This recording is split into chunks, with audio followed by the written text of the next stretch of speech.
No, no, no. I can never say that because you have to go a little bit back to the history of this. First, we came with a rotation system in 2000. We stopped in 2008. 2009, the EXCO decided to have 2 bids on the same date.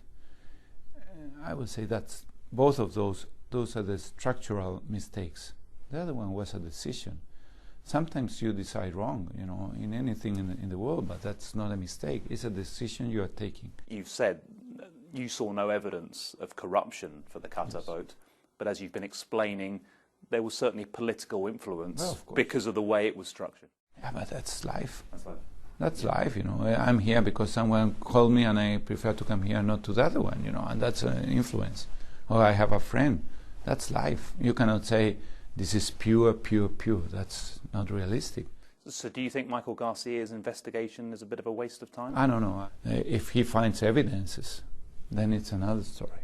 But till now, 3 years after, there's not a single evidence. If he's looking for that and he finds them, then it's a different story. Then it's anti-ethic, immoral, illegitimate, and all that. How worried are you about the heat in Qatar in June and July? Very much. And I put it in the report. I have no evidence that it will really cause trouble to the players. But common sense says that players must suffer something playing under that heat. Then we go to the other part of the game. We cannot only think on the players. We have to think on the fans. And for the fans, it will be impossible to move during the World Cup. They cannot stay at the lobby of the hotel with air condition. They are going to a party.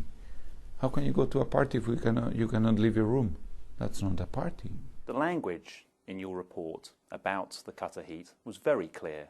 Yes. Why did EXCO members not pay more attention to it?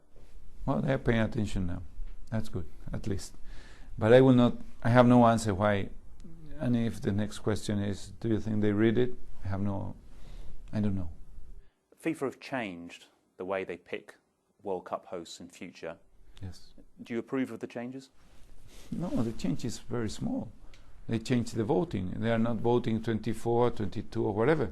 They are voting 209. We need a structural change. So what I will suggest is let's do something similar as the IOC. Everyone can bid, everyone can bid. It's open. You put the bids on the table, and here comes an expert commission, completely prove that they are people that you can trust 100%, and then they say, due to this, we have 10 countries, and the short list will be 3. Number 1, number 2, and number 3, with a ranking that you can measure. We must have an open votation if we want transparency. You say, I like Chile. You say Chile. Then we stop these rumors immediately.